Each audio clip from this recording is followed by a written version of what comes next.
Hello students, today I am going to deal with nursing theories. This is your unit 16 of fundamentals of nursing, that is professional nursing concepts and practices. इसमें basically आपका जो topic है वो है nursing theories. पिछले video में मैंने आपको यूनिट 9 के बारे में, जिसमें मशीनरी, इक्विपमेंट और लेलन के बारे में डिस्कस किया था। होप है कि आपको वो वीडियो पसंद आया होगा और आपने उसको लाइक भी किया होगा। अगर आपको उसमें समझने में कुछ भी परेशानी आई है तो आप कमेंट सेक्शन में कमेंट्स कर सकते हैं। सो आज का टॉपिक शुरू करते हैं। तो इसमें पहला जो थिंग है वो है theory. So what is theory? Theory is defined as a group of related concepts that explain existing phenomena and predict events. जो थ्योरी है वो एक ग्रुप ऑफ रिलेटेड कंसेप्ट्स और आइडियाज़ वी कैन से होती है जो एक्सप्लेन करती है किसी भी एग्जिस्टिंग फिनोमिना को और प्रिडिक्ट करती है कुछ भी इवेंट्स को। थ्योरी बेसिकली हम कह सकते हैं कि जैसे किसी भी के दिमाग में कोई आइडिया आया है किसी भी चीज़ को लेके, वो उन आइडियाज़ को इकट्ठा करके उनको समराइज़ करके एक स्पेसिफिक थ्योरी देता है। तो हम डील कर रहे हैं बेसिकली नर्सिंग थ्योरी से, नर्सिंग प्रोफेशन से रिलेटेड जो थ्योरीज हैं उनके बारे में। A theory is a set of concepts, definitions and propositions that project systematic view of phenomena by designing specific interrelationships among concepts for purpose of describing, explaining and predicting. Same as the above which I have explained, that it is a set of concepts or definitions or propositions that project systematic view of phenomena by designing specific interrelationship among concepts for the purpose of explaining something, describing something or predicting something. Next है इसमें concept.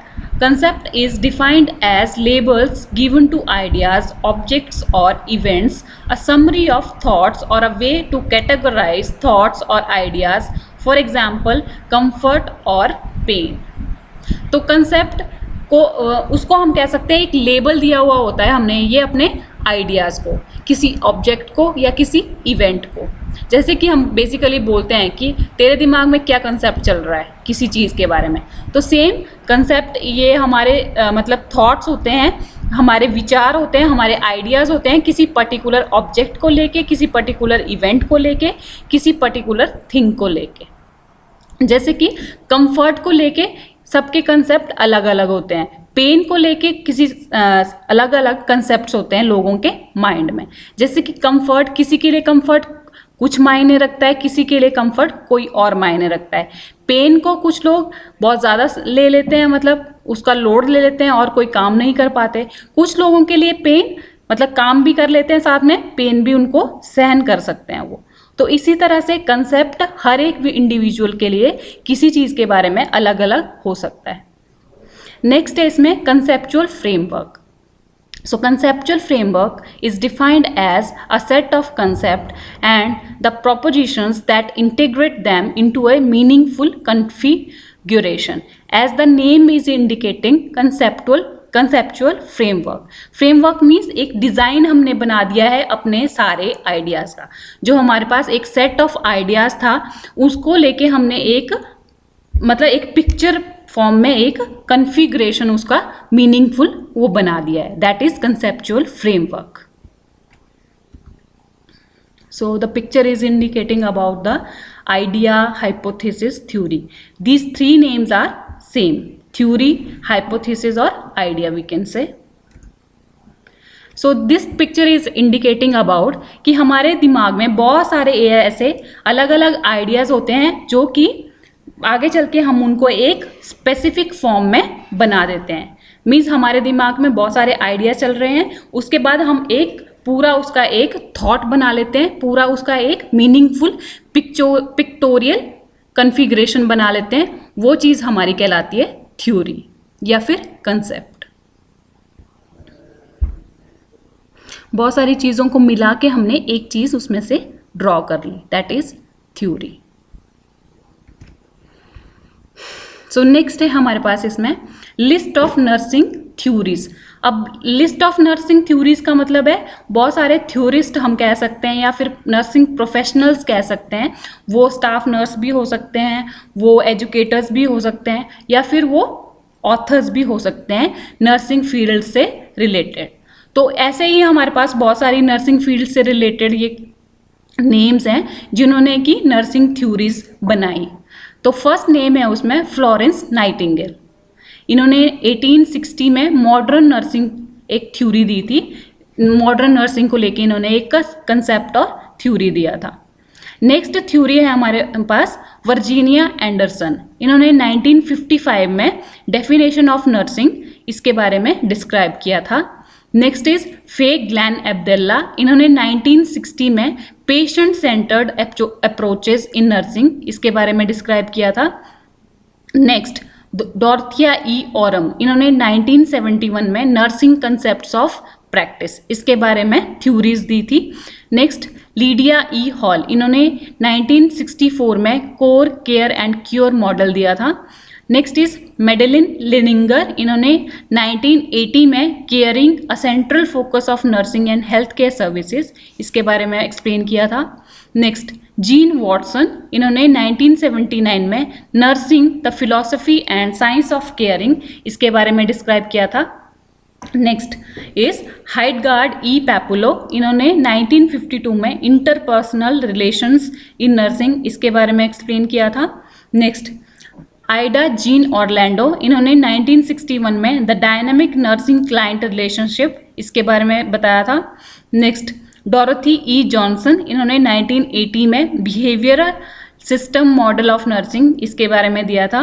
Next is sister Callista Roy. इन्होंने 1980 में the Roy adaptation model इसके बारे में explain किया था। Next is Imogene M King. इन्होंने 1997 में King's theory of goal attainment in practice इसके बारे में थ्योरीज दी थी। Next is Betty Neuman. इन्होंने 1996 में the Neuman system model in research and practices इसके बारे में एक्सप्लेन किया था। तो ये कुछ नर्सिंग थ्योरीज है, और भी बहुत सारी थ्योरीज हैं अलग अलग नाम से जो कि प्रसिद्ध हैं। तो उनके बारे में आपके सिलेबस में इतनी ही अभी दी हुई हैं। बाकी आगे जाके एमएससी नर्सिंग में प्रॉपर इनकी पूरी एक्सप्लेनेशन आपको मिल सकती है। So use of nursing theories in clinical practice. अब नर्सिंग थ्योरीज को लेके हम क्लिनिकल प्रैक्टिस में इनको कैसे यूज कर सकते हैं ये इसके बारे में डिस्क्राइब किया गया है। Next is nursing theories can be used in clinical practice in a variety of ways. Variety of way से हम नर्सिंग थ्योरीज को प्रैक्टिस में यूज कर सकते हैं। कैसे? फर्स्ट है as a framework for practice by the nurses themselves. हम एक फ्रेमवर्क के तौर पे प्रैक्टिस में इसको यूज़ कर सकते हैं। मीन्स हम एक मॉडल के तौर पे कि किसी ने ऐसा कुछ कहा था, उस मॉडल को यूज़ करके हम पेशेंट्स को केयर प्रोवाइड करवा सकते हैं उनकी नीड के according. Next, it can be used in the nursing process developed by the individual theorist. Nursing process जो कि जिसमें assessment, diagnosis, planning, implementation, evaluation, उस प्रोसेस में हम इंडिविजुअल थ्योरिस्ट की किसी थ्योरी को यूज़ कर सकते हैं। It can be used within the nursing process to guide and structure each phase of the nursing process. Same point. Next, theory helps to provide knowledge for improving practice by describing, explaining, predicting and controlling phenomena. तो क्या है कि एक body of knowledge जो nursing का है उसको हम इम्प्रूव कर सकते हैं, और नर्सिंग थ्योरीज हमें प्रोवाइड करवाती हैं किसी भी चीज़ को डिस्क्राइब करने के लिए, एक्सप्लेन करने के लिए, प्रिडिक्ट करने के लिए और कंट्रोल करने के लिए। Next, through theoretical knowledge the power of nurses increase because systematically developed methods are more likely to be successful. जो भी सिस्टमैटिकली हम मेथड्स यूज़ करते हैं पेशेंट को केयर प्रोवाइड करने के लिए, वो हमारी थ्योरेटिकल नॉलेज को भी बढ़ाते हैं। नर्सिंग थ्योरी को यूज़ करके हमने किसी पेशेंट को केयर दी है तो हमारी ऑटोनॉमी उसमें बढ़ेगी। मतलब पेशेंट्स को नर्सेज एविडेंस बेस्ड जो केयर है वो प्रोवाइड करवा सकती हैं। theory provides professional autonomy by guiding the practice, education and research functions of the profession. Nursing profession के लिए नर्सिंग थ्योरीज जो हैं वो ऑटोनॉमी प्रोवाइड करवाती हैं. कैसे? हमारी जो प्रैक्टिस है वो किसी थ्योरी पे बेस्ड होती है, इसीलिए हमारी जो ऑटोनॉमी बढ़ जाती है उसमें. प्रोफेशनली मीन्स अकाउंटेबिलिटी जो है वो प्रोफेशनल नर्सिस में आती है. Study of theory also helps to determine purpose of nursing practice, education and research. तो ये सारे यूजेस थे नर्सिंग थ्योरी के in clinical practice. So this picture is indicating that there are various theories and according to the need of the patient we have to choose the care plan. जो भी care plan हमने choose करना है वो according to patient की need के according करना है. नेक्स्ट है इसमें all nursing theories share 4 major concepts in nursing. जो भी नर्सिंग की थ्योरीज हैं उनमें बेसिकली जो थ्योरिस्ट है उन्होंने क्या एक्सप्लेन किया है, उन्होंने पर्सन के बारे में एक्सप्लेन किया है, इन्वायरमेंट के बारे में एक्सप्लेन किया है, हेल्थ के बारे में एक्सप्लेन किया है और नर्सिंग के बारे में एक्सप्लेन किया हुआ है. According to Virginia Henderson person कौन है, इन्वायरमेंट कौन है, हेल्थ क्या है या नर्सिंग क्या है. अकॉर्डिंग टू अब्दुल्ला उनके अकॉर्डिंग पर्सन कौन है, इन्वायरमेंट क्या है, हेल्थ क्या है, नर्सिंग क्या है, उन्होंने अपना पॉइंट ऑफ व्यू रखा हुआ है. तो इसी तरह से हर एक थ्योरिस्ट ने अपने अपने अकॉर्डिंग इन 4 चीज़ों को डिस्क्राइब किया हुआ है. तो हर एक थ्योरी में ये 4 चीज़ें बहुत ज़रूरी हैं, जैसे person, environment, health and nursing. So let's discuss about the theories. इसमें फर्स्ट है Virginia Anderson, that is definition of nursing. तो पहली जो नर्सिंग थ्योरी है वो वर्जीनिया एंडरसन वाली, that is definition of nursing. So Virginia Anderson वो कौन थी?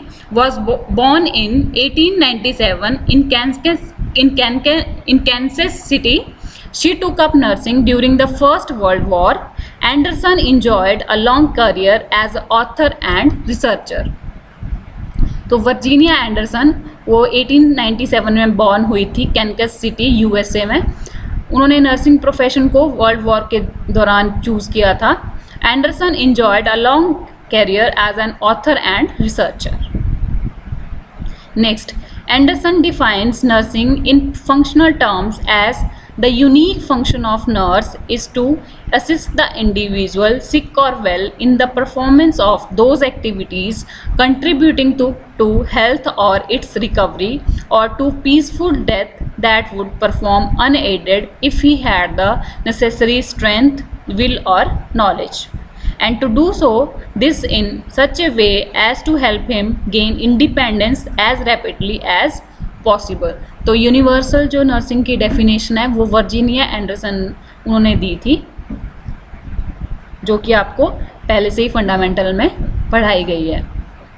नेक्स्ट है Anderson identifies 14 basic needs of patient. Anderson ने 14 बेसिक नीड्स जो क्या होती हैं पेशेंट की उनके बारे में एक्सप्लेन किया था, आइडेंटिफाई किया था उन्होंने. तो फर्स्ट नीड है that is breaths normally. Second is eat and drink adequately, eliminates body weights. Next, move and maintain desirable position, sleep and rest. Next है इसमें select suitable clothes, that is dresses and undresses. Next है इसमें maintain body temperature within normal range by adjusting clothing and modify environment. Next है इसमें keep body clean and well groomed.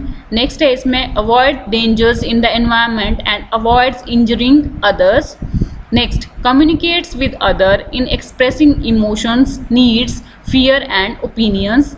Next है worship according to one's faith. According to मतलब अपने faith के according कोई भी वर्शिप कर सकता है, वो उसकी नीड होती है. Next works in a way that there is a sense of achievement. Achievement की सेंस फील होनी चाहिए उसको जब वो काम करता है. Next play and participates in various forms of recreations. Recreation की हर एक फॉर्म में वो पार्टिसिपेट करता है और प्ले करता है. Next learns, discover or satisfy the curiosity that leads to normal development and health, and uses the available health facilities. This is about the 14 basic needs of the patient.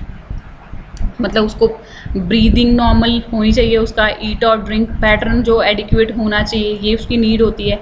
उसके जो body waste है वो eliminate होने चाहिए. Next, move and maintain desirable, जो भी जिस भी पोजीशन में वो बैठना चाहता है, उठना चाहता है, सोना चाहता है, वो मेंटेन होना चाहिए. नेक्स्ट, स्लीप एंड रेस्ट, ये भी बेसिक नीड होती है पेशेंट की या फिर ये नॉर्मल इंडिविजुअल की. नेक्स्ट, सेलेक्ट सूटेबल क्लोथ्स, अपने अकॉर्डिंग वो सूटेबल क्लोथ सेलेक्ट कर सके, अपने आप को ड्रेस कर सके, अनड्रेस कर सके. मेंटेन बॉडी टेम्परेचर को मेंटेन कर सके according to the weather, adjust कर सके क्लोथिंग्स को, मॉडिफाई कर सके इन्वायरमेंट को अपनी कंफर्टेबल उसके अनुसार. Keep body clean and well groomed, अपनी बॉडी को क्लीन रख सके, वेल ग्रूम रख सके. ये उसकी नीड्स होती हैं एक इंडिविजुअल की, हम कह सकते हैं कि वो ये सब चीज़ें करने में कैपेबल हो. उसी इंडिविजुअल को हम एक हेल्दी इंडिविजुअल कह सकते हैं. Avoids danger in environment and avoids injuring others. अगर इन चीज़ों में कुछ भी कमी आती है, वो ये चीज़ें नहीं कर पा रहा है, मीन्स उसको नर्सिंग केयर की ज़रूरत है.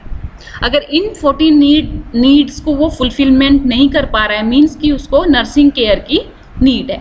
तो बेसिकली वर्जीनिया एंडरसन का कहने का मतलब था कि ये जो बेसिक नीड्स हैं पेशेंट की, ये उनकी फुलफिल होनी चाहिए. अगर इनमें कुछ प्रॉब्लम आती है, वो इन नीड्स को कंप्लीट नहीं कर पा रहा है कोई इंडिविजुअल, देन उसको नर्सिंग की ज़रूरत होती है, नर्सिंग केयर की ज़रूरत होती है.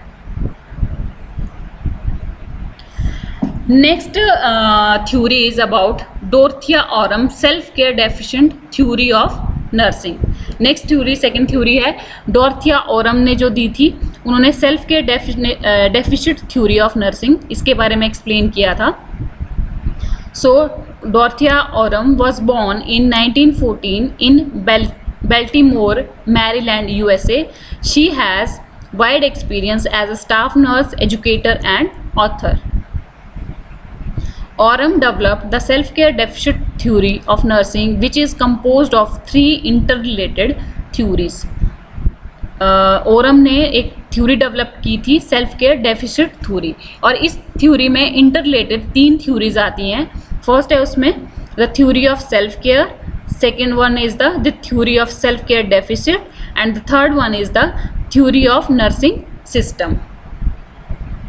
थोड़ी सी ऑल्ट्रेशन है इसमें, check.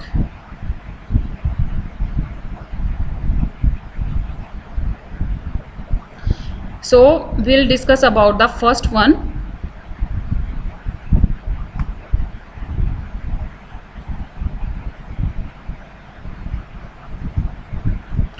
फर्स्ट है इसमें थ्योरी ऑफ सेल्फ केयर, ये मिस्टेकनली हो गया है, थ्योरी ऑफ सेल्फ केयर. तो थ्योरी ऑफ सेल्फ केयर का मतलब क्या है? Self care is the performance और practice of activities that individuals initiate and perform on their own behalf to maintain life, health and wellbeing. Self care means, self care the name is indicating कि अपनी care कोई कैसे कर सकता है. अपनी care का मतलब कि कोई इंडिविजुअल कुछ एक्टिविटी इनिशिएट कर रहा है और उसको परफॉर्म कर रहा है अपने आप, to maintain life, health and wellbeing. Next इसमें थ्योरी थी the theory of self care deficit. Self care deficit का मतलब क्या है?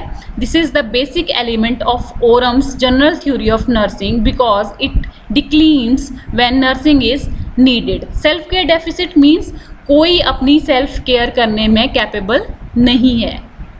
ठीक है.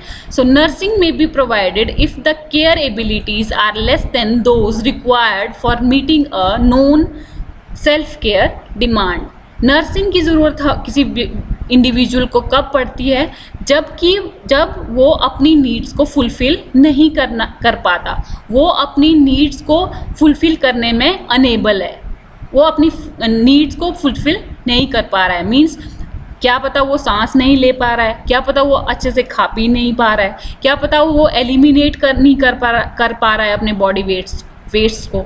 तो इन सब चीज़ों को फुलफिल करने के लिए उसको नर्सिंग केयर की ज़रूरत पड़ती है, उसको असिस्टेंट्स की ज़रूरत पड़ती है।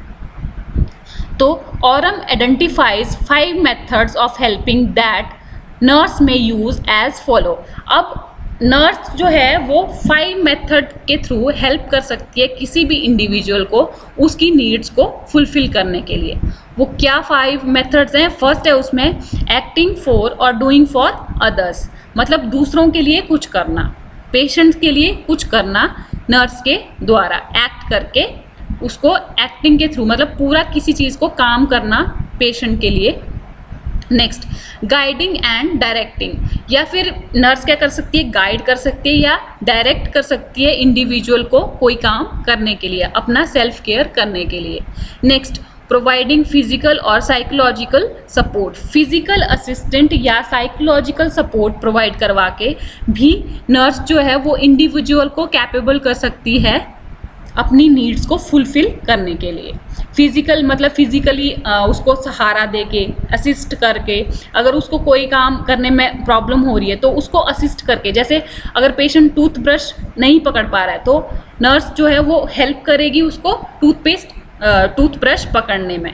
उसी तरह से साइकोलॉजिकल सपोर्ट, अगर साइकोलॉजिकली पेशेंट डिप्रेस्ड है और वो कोई काम करने के लिए विलिंग नहीं है तो साइकोलॉजिकली पेशेंट को मोटिवेट करके नर्स जो है वो उसकी हेल्प कर सकती है कोई भी काम करने के लिए या फिर अपनी सेल्फ केयर करने के लिए। Next is providing and maintaining an environment that supports personal development, मतलब ऐसा कुछ इन्वायरमेंट क्रिएट करके, ऐसा कोई इन्वायरमेंट प्रोवाइड करवा के जो कि सपोर्ट करता है पेशेंट की या पर्सन की डेवलपमेंट में, मतलब उसकी नीड को फुलफिल करने के लिए या उसकी हेल्प करने के लिए।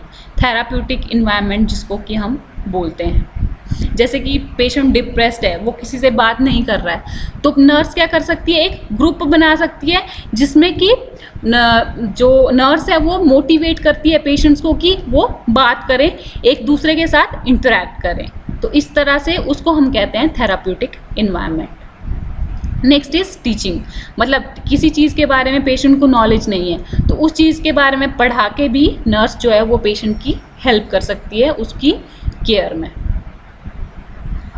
So this is about the theory of self-care deficit. The nurse can help the individual by using in any or all of the above methods to assist in self-care. तो इनमें से, इन पांचों में से कोई भी एक या दो मेथड वो यूज़ करके, किसी भी मेथड को यूज़ करके सेल्फ केयर में असिस्ट कर सकती है। नेक्स्ट है इसमें the theory of nursing system. We are dealing with the Dorothea Orem self care deficit theory of nursing. इसके 3 पार्ट्स थे तो इसमें से थर्ड पार्ट है the theory of nursing system. The nursing agency is a group of people who are educated and trained as nurses so that they can help others to meet their therapeutic self-care demands. Oram has identified 3 classifications of nursing systems to meet the self-care requisites of the client. तो nursing agency क्या होती है? Group of people होता है जो कि educated और trained होते हैं as a nurse, so that कि वो अदर्स की या पेशेंट्स की हेल्प कर सकें उनकी सेल्फ केयर डिमांड्स को फुलफिल करने के लिए।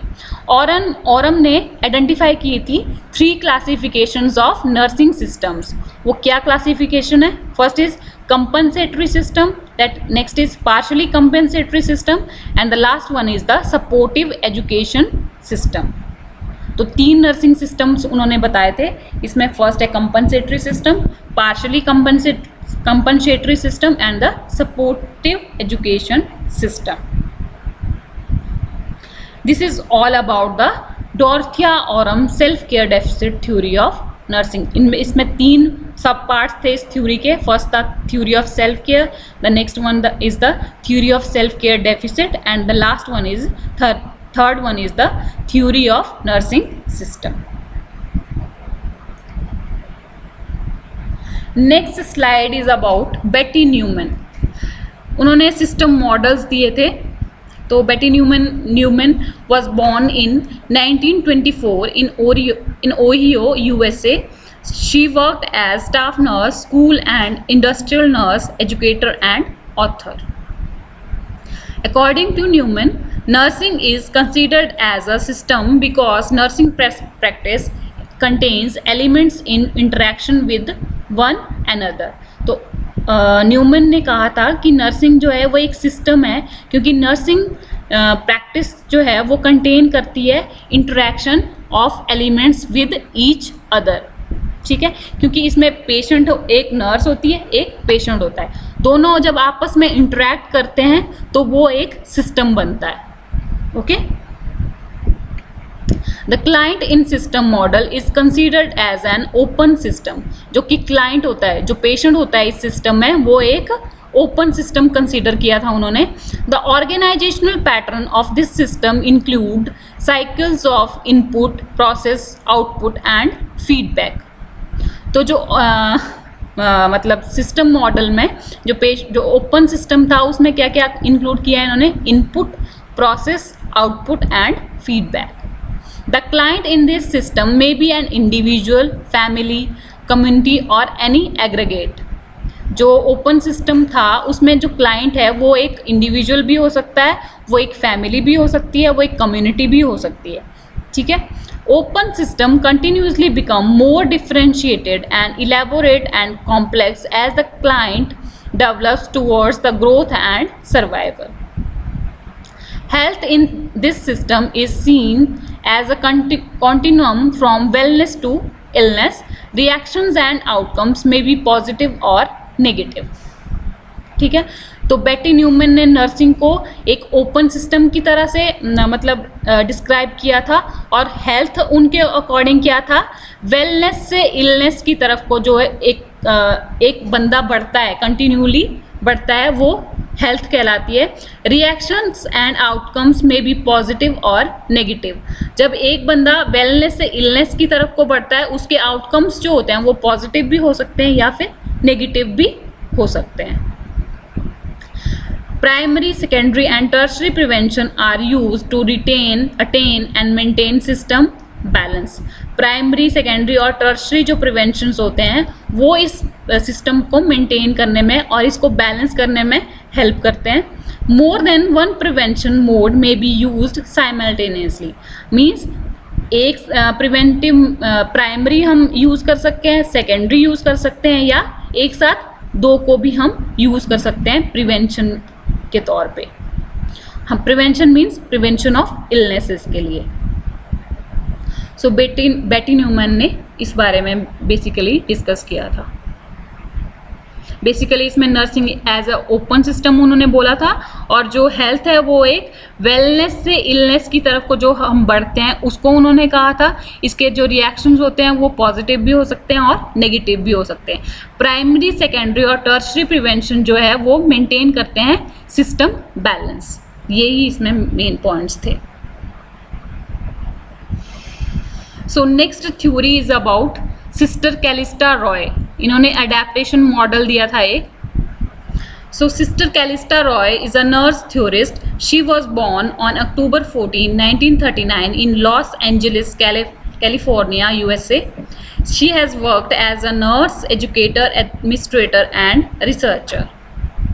Roy's adaptation model has evoked much interest and respect in the nursing field. The four major concepts of the Roy's adaptation model are human as adaptive system as both individual and group, the environment, the health and the goal of nursing. So according to the Roy's adaptation model, human is acted as adaptive system. This model offers a point of view for shaping nursing activities. इस model ने basically point out किया था nursing activities को shape करने के लिए.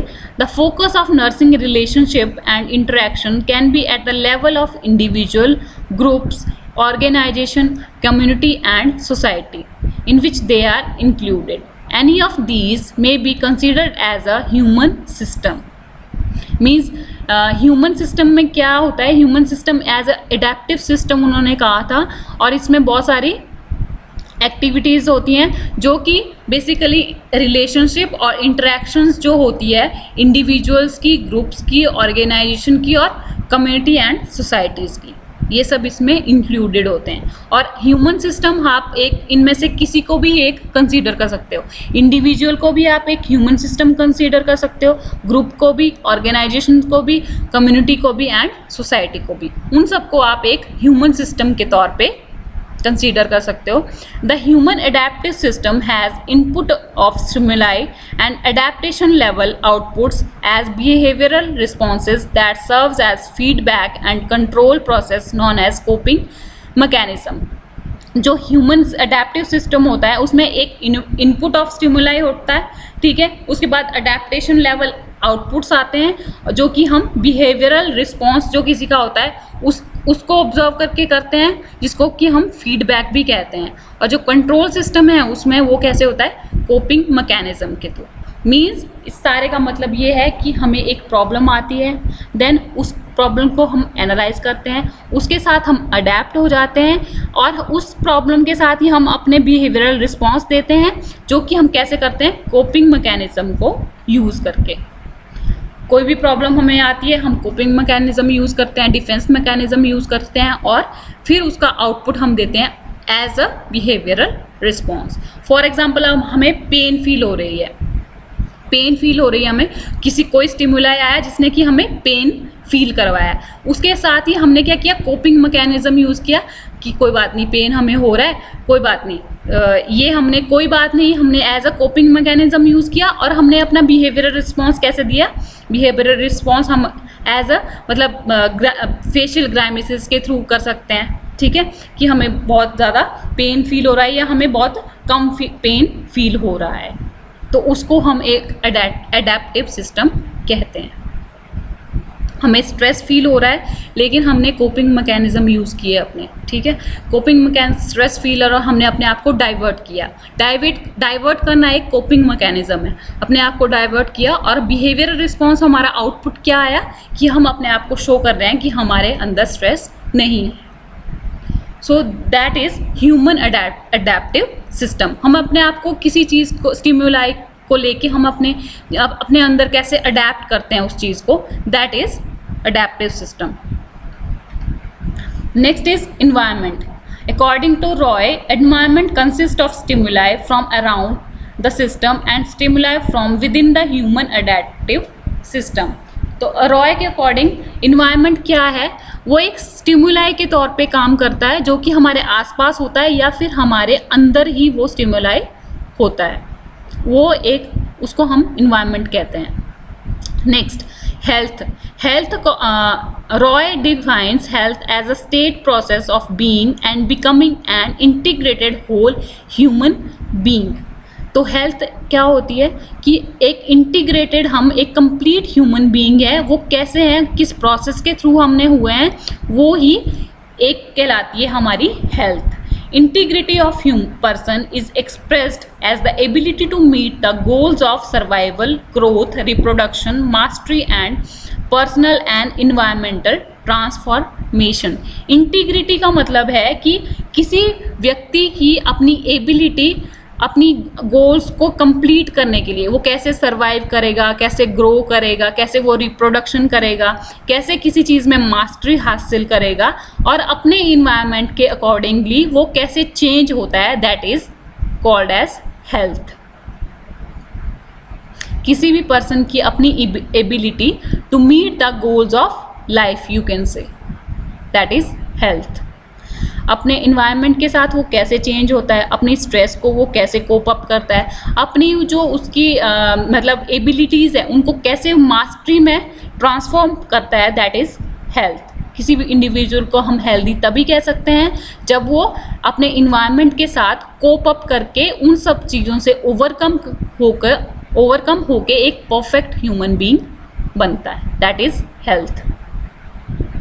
अगर वो अपनी नीड्स को फुलफिल नहीं कर पा रहा है, अगर वो इन्वायरमेंट के साथ कोप अप नहीं कर पा रहा है, तो वो इलनेसेस की तरफ को ग्रो करता है, that is not the perfect health.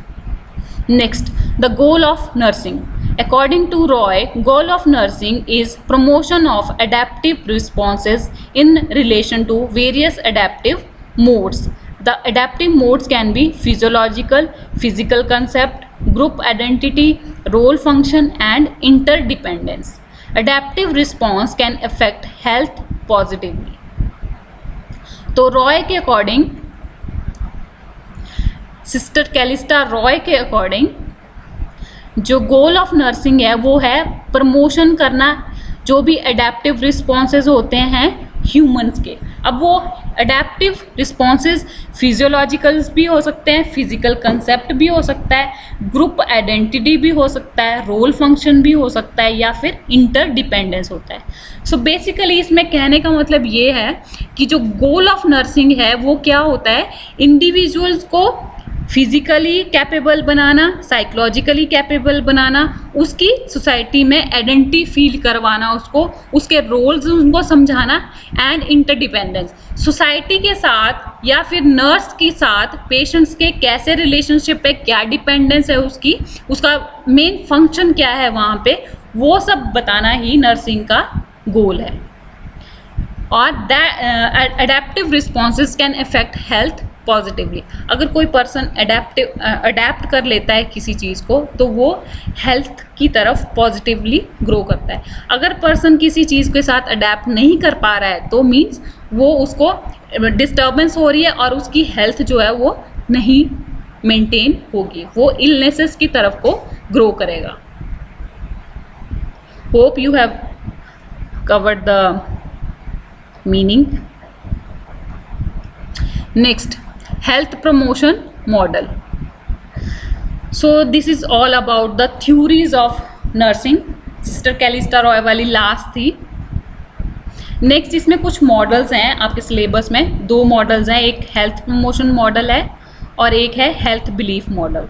We will discuss these also.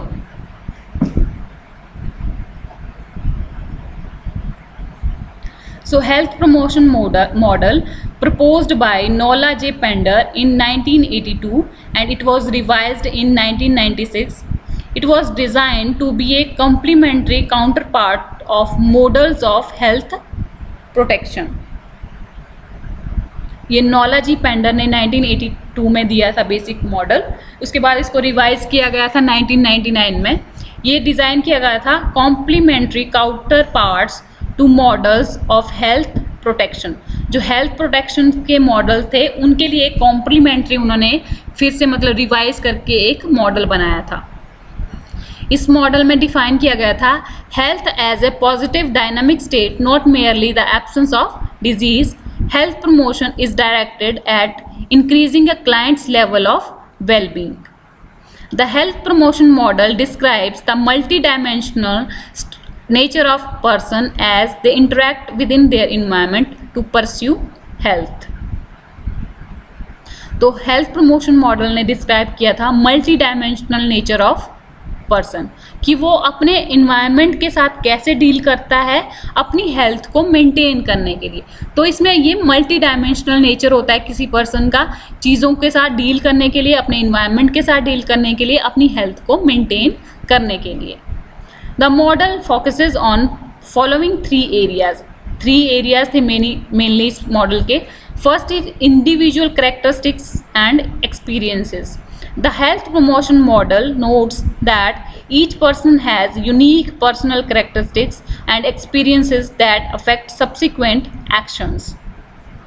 तो इसमें फर्स्ट पॉइंट है कि इंडिविजुअल कैरेक्टरिस्टिक्स एंड एक्सपीरियंसेस. तो हर एक इंडिविजुअल्स की अलग अलग कैरेक्टरिस्टिक्स होती हैं और उनके एक्सपीरियंसेस भी अलग अलग होते हैं चीज़ों के साथ डील करने के लिए. तो ये यूनिक पर्सनल कैरेक्टरिस्टिक्स और जो उसके एक्शंस हैं वो उसको डिफाइन करते हैं, एक पर्सन को आइडेंटिफाई करवाते हैं बेसिकली.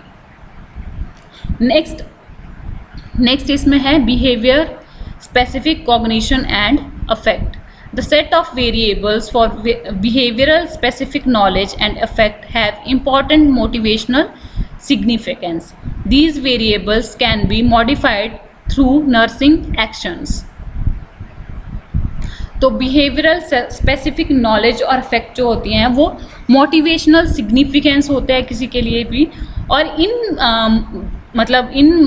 चीज़ों को हम मॉडिफाई कर सकते हैं नर्सिंग एक्शंस के थ्रू। ठीक है, next is behavioural outcomes. Health promoting behaviour is the desired behavioural outcome and is the end point in health promotion model. Health promoting behavior should result in improved health, enhanced functional ability and better quality of life at all stages of development. The final behavioral demand is also influenced by the immediate competing demand and preferences which can derail an intended health promoting actions.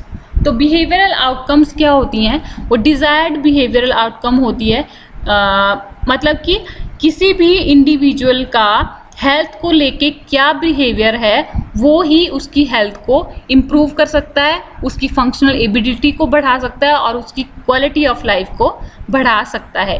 Basically इस model में कहने का मतलब ये था कि हम अपनी हेल्थ को प्रमोट कैसे कर सकते हैं, हमारे एक्सपीरियंसेस क्या है, हमारा जो बिहेवियर है उसमें हमारी समझदारी कितनी है, हम कितनी अच्छी तरह से अपने हाव भाव को या अपने जो हमारा एक्सप्रेशन है वो कैसे कर पाते हैं, that also effects the health.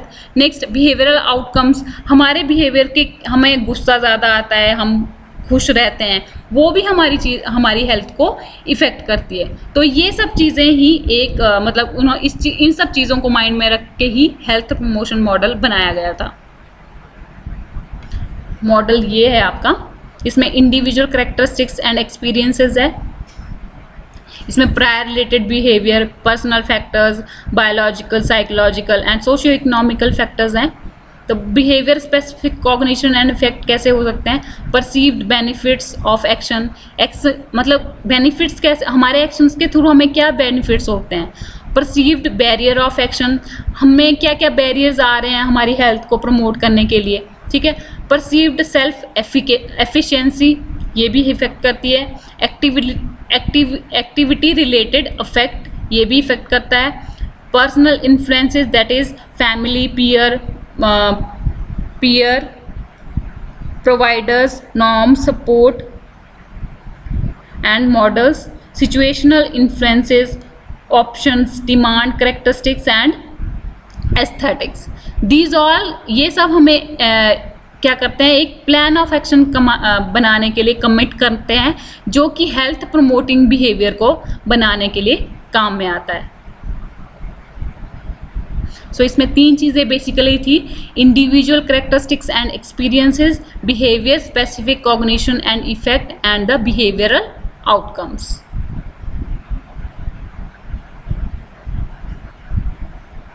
Next है health belief model. The health belief model is a social psychological health behaviour change model developed to explain and predict health related behaviors, particularly in regard to the uptake of health services. The health belief model was developed in 1950s by social psychologists at the US Public Health Service and remains one of the best known and most widely used theories in health behavior research. तो health belief model basically किस चीज़ पे आधारित है, ये आधारित है कि हमारे हेल्थ को लेके क्या बिलीव्स हैं, हम हेल्थ को लेते किस तरह से हैं, मतलब किसी पर्टिकुलर इंडिविजुअल का हेल्थ को लेके क्या परसेप्शन है, that is about health belief model.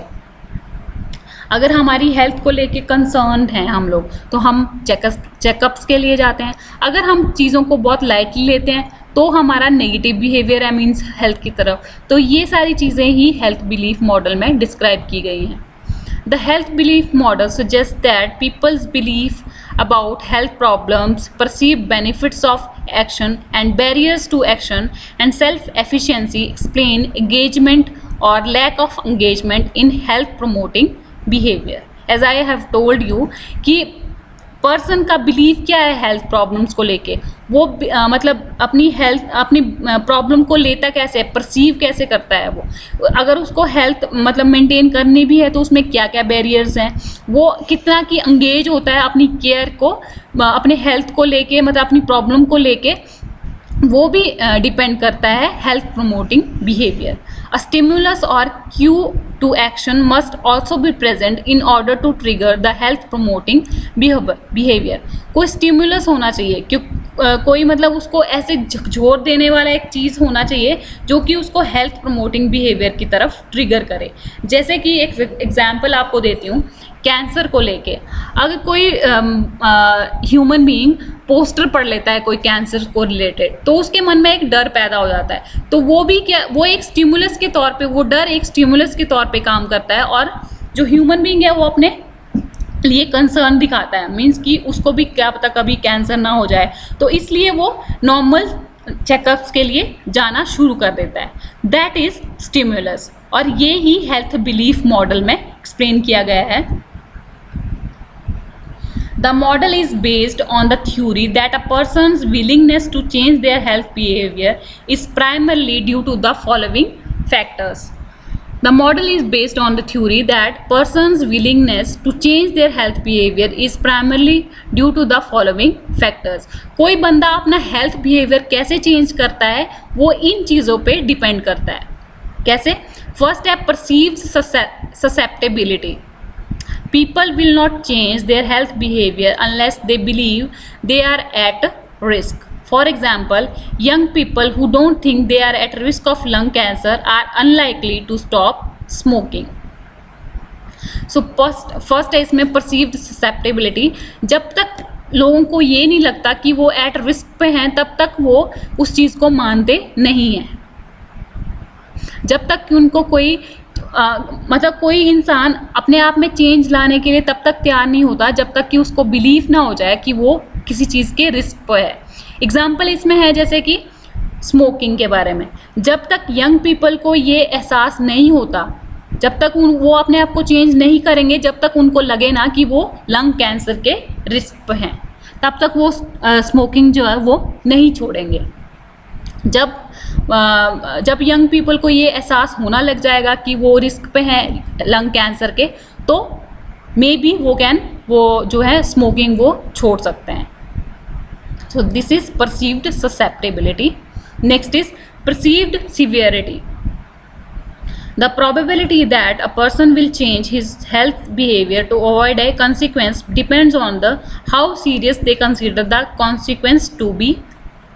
Means कोई व्यक्ति अपने आप में चेंज तब तक नहीं लाता, अपने हेल्थ बिहेवियर को तब तक चेंज नहीं कर सकता जब तक कि उसको सीरियसनेस नहीं पता चल जाती रिजल्ट की, कि कोई एक्शन लेने से उस पर क्या इफेक्ट पड़ेगा, तब तक वो अपने बिहेवियर को चेंज नहीं कर सकता। सेम एग्जांपल है जैसे कि अगर किसी को लगता है कि मुझे लंग कैंसर हो जाएगा तो वो स्मोकिंग को छोड़ देगा।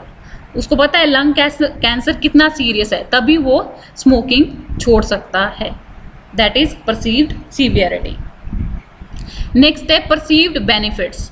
It is difficult to convince people to change a behavior if there is not something in it for them. People don't want to give up something they enjoyed if they don't also get something in return. For example, a person probably won't stop smoking if they don't think that doing so will improve their life in some way. Means perceived benefit. अगर कोई व्यक्ति किसी चीज़ को छोड़ना चाहता है, वो तब तक नहीं उसको छोड़ पाएगा जब तक कि उसको उसके बेनिफिट्स के बारे में पता ना चले। मतलब उसको बेनिफिट ज़्यादा चाहिए तभी वो किसी चीज़ को, अपनी फेवरेट चीज़ को छोड़ सकता है। एग्जाम्पल है स्मोकिंग का। जब तक कि किसी को ये पता न चले कि स्मोकिंग छोड़ने से मेरी लाइफ में बहुत सारे चेंजेस आ सकते हैं, मेरी लाइफ बदल सकती है, मेरी लाइफ इम्प्रूव हो सकती है, तब तक वो स्मोकिंग को नहीं छोड़ेगा। या फिर जब उसको एहसास हो जाएगा कि स्मोकिंग छोड़ने से मेरे पैसों की बचत होगी, मुझे लंग कैंसर के चांसेस कम होंगे, तभी वो पर्सन छोड़ सकता है स्मोकिंग को। Next, perceived barriers. One of the major reason people don't change their health behaviour is that they think that doing so is going to be hard. कोई भी जो इंडिविजुअल है वो अपनी फेवरेट चीज़ को नहीं छोड़ता जब तक कि उसको कि इसके बिना उसको बहुत ज़्यादा मुश्किलें सामना करने पड़ेंगी. Sometime it is not just a matter of physical difficulty but social difficulty as well. Changing your health behavior can cost efforts, money, and time. For example, if someone from your office goes out drinking on Fridays, it may be very difficult to cut down your alcohol intake. इसमें example अच्छा दिया हुआ है, जैसे कि अगर किसी के ऑफिस में फ्राइडे को रोज़ ड्रिंकिंग पे जाते हैं तो किसी भी व्यक्ति के लिए अल्कोहल को छोड़ना मुश्किल हो सकता है, क्योंकि ये उनके लिए एक सोशल डिफ़िकल्टी बन जाता है. और changing your health behaviour can cost efforts, money and time. उसके लिए एफर्ट्स लगते हैं, पैसे लगते हैं और टाइम भी लगता है किसी भी चेंज बिहेवियर को चेंज करने के लिए. फॉर एग्जांपल कि अगर कोई चाहता है कि उसको हर महीने हेल्थ चेकअप करवाना है अपना, तो क्या पता उसके पास उतने पैसे हैं कि नहीं है, उसके पास चेकअप पे जाने के लिए टाइम है कि नहीं है. तो ये सब चीज़ें कहलाती हैं परसीव्ड बैरियर्स, और ये बैरियर्स होते हैं हमारी हेल्थ प्रमोटिंग बिहेवियर में.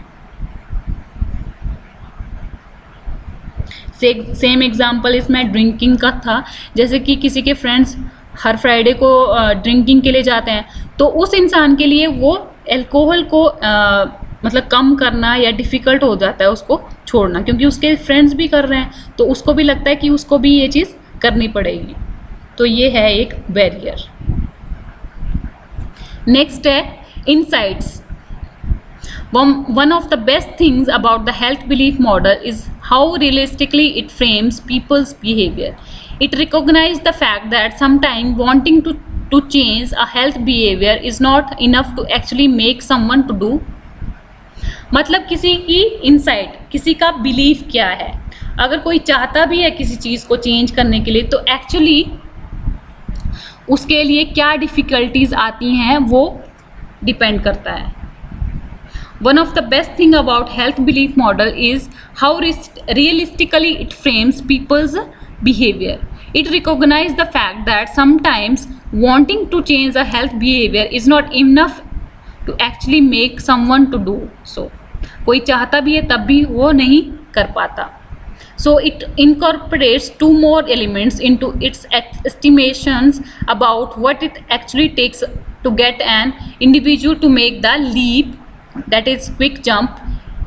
These two elements are cue to action and self-efficacy. So अगर कोई बंदा चेंज करना चाहता है अपने हेल्थ बिलीव्स को, वो जाना चाहता है अपनी हेल्थ की तरफ को बढ़ना चाहता है, तो उसके लिए क्या उसको दो चीज़ें चाहिए होती हैं. फर्स्ट है cue to action. Cue to action are external events that prompt a desire to make a health change. They can be anything from a blood pressure van being present at the health fair to seeing a condom poster on a train to have a relative die of cancer. Cue of action means कोई sting, कोई ऐसी चीज़ जो एक मतलब बंदे को promote कर सकती है, एक ह्यूमन बीइंग को फोर्स कर सकती है. जैसे कि किसी भी हेल्थ फेयर में एक ब्लड प्रेशर में मतलब वैन खड़ी हुई है जो कि ब्लड प्रेशर नापने के लिए है, तो इंडिविजुअल को फील होगा कि ब्लड प्रेशर चेक करना कितना इम्पॉर्टेंट है. ब्लड प्रेशर चेक करने से कार्डियक डिजीज़ की प्रिवेंशन हो जाती है. कॉन्डम पोस्टर देख लेता है वो किसी ट्रेन में, तो उससे उसको पता चलता है कि कॉन्डम यूज़ करने से हम एसटीडी से बच सकते हैं, हम एड्स से बच सकते हैं. ठीक है. To having a relative died of cancer, cancer से किसी रिलेटिव की डेथ हो गई है, तो वो भी एक एक्शन के लिए किसी को प्रमोट करता है. A cue of action is something that helps move someone for wanting to make a health change to actually make the change. Okay? मतलब क्यू ऑफ एक्शन वो हेल्प करता है किसी इंडिविजुअल को मोटिवेट करने के लिए, चेंज होने के लिए, अपने हेल्थ बिलीफ को चेंज करने के लिए. Next is self efficacy. Self efficacy is an element that was not added to the model until 1988. Self-efficacy looks at a person's belief in their ability to make a health-related change. Conviction that one can successfully execute the behavior required to produce the outcome. Self efficacy का मतलब है कि उन्होंने अपना health related जो behaviour है उसकी ability को अडेप्ट कर लिया है चेंज के लिए, अपने आप को कन्विंस कर लिया है चेंज करने के लिए. मतलब सेल्फ एफिकेसी का मतलब है अपने आप को कन्विंस करना किसी चेंज के लिए कि मुझे ये चीज़ नहीं करनी है. ज़्यादा मसालेदार चीज़ें, ज़्यादा मीट मांस खाने से मुझे एब्डोमिनल कैंसर के चांसेस हो सकते हैं. तो अपने आप को ये कन्विंस करना कि ये सब चीज़ें मुझे अवॉइड करनी है. अल्कोहल मुझे अवॉइड करना है, ठीक है, लीवर डिजीज से बचने के लिए. That is self efficacy.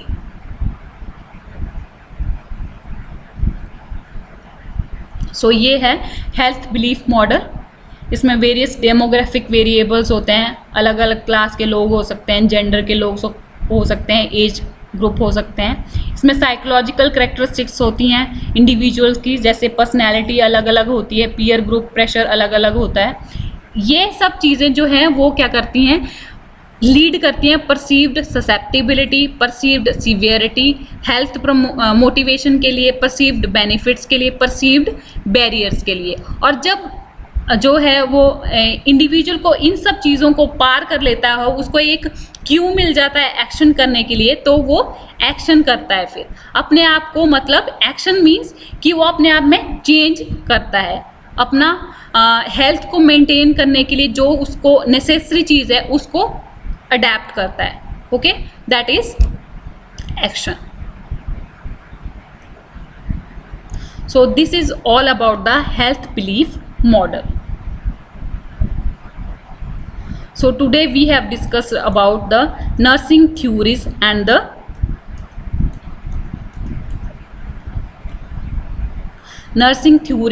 the health promotion model and health belief model. This is all about this unit. Thank you. If you have any difficulties regarding you want to ask something, you can write on the comment section. Thank you.